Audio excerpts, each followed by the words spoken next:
Greetings to everyone who has been journeying with us here at Swedenborg Chapel in Cambridge through Kent Rogers' excellent book, 7 Days of Spiritual Evolution, the genesis of personal transformation. We've been having a really wonderful time walking through this book together and walking through the days of creation together. And sadly, this past Sunday, technical difficulties got in the way and my message was not recorded during worship about day 3. I'm really sorry about that, and thought I might record a small video. We're sort of at the halfway point through the 7 days, and I thought I'd share a little bit of my message from Sunday and then just check in with everybody on how this journey is going. It seems kind of fitting that day 3 would be the day that we'd be stopping. It's in the middle. And it's also, as I mentioned in my message, the day that really our spiritual journey on earth is always centered around. Day 3 is when we are working for our spiritual life. We are working for a better world. We are working to get connected to God, and we still believe that we are the ones doing the work. And my guess is that for most of us, that is true. that is often and most often true, that we may intellectually or we may have the faith that God is doing it, but on some level we still kind of believe we are our own agents. And Kent does a great job in his chapter on day 3 of lifting up the importance of that our self is necessary component of receiving God's selfless love, that we need that sense of agency and autonomy, and that our ego is actually the ground, or as in day 3, the earth, the dry land, where our spiritual life develops and grows. And so we need to have that sense of autonomy and agency to be planted with the seeds from heaven, to grow these new ideas and these new ways of understanding ourselves and the world, to do work for our spiritual life. So day 3, I believe Swedenborg said this. If anyone knows the particular reference, I would love you to share it with us. That really that's about as far as we get on the spiritual path while we are upon this earth.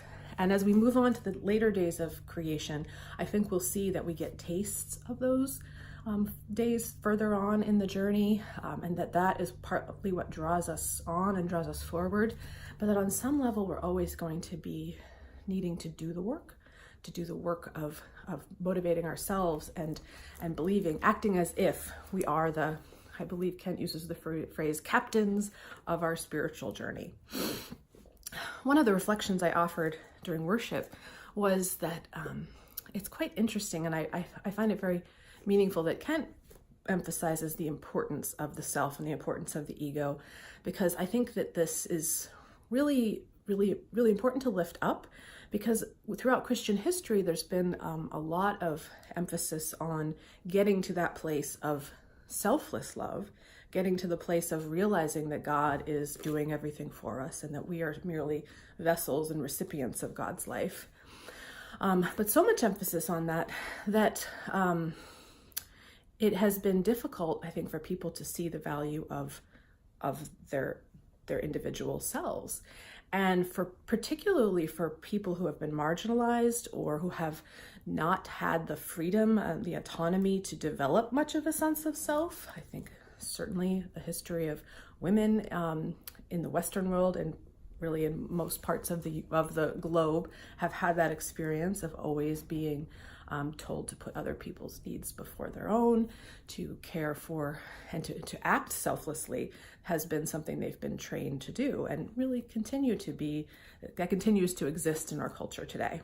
So for these people who have lived on the margins and haven't been able to develop a strong ego or sense of self, to then be hearing the doctrine of pushing the self down, of working for others, even within some Christian circles, self-flagellation and this idea of beating out kind of our ego, our selfish tendencies, can be pretty hard to take when you already have been taught to be selfless, and can actually be sort of damaging and can be a reason in many people's thinking to keep keep people down and to keep those populations in place. I think about how throughout history, the doctrines that we have proclaimed and the doctrines of the church that have been lifted up have been doctrines written by men and prominent men who could publish and who had the time and the authority to dictate these things.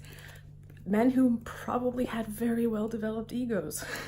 So they had accomplished day 3, and they were realizing now with these well-developed egos, the importance of overcoming, the importance of not pushing, but of releasing the focus on the ego and welcoming in with humility this belief in God's life.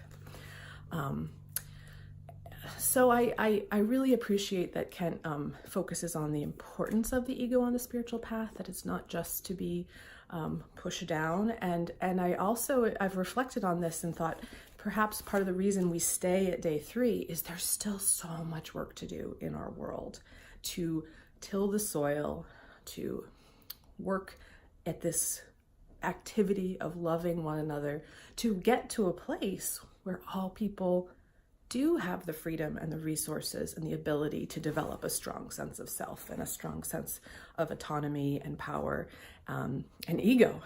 That until we get to a point where all people are free to have that sense of self, maybe we all can, as a species, we can't really move that much further beyond.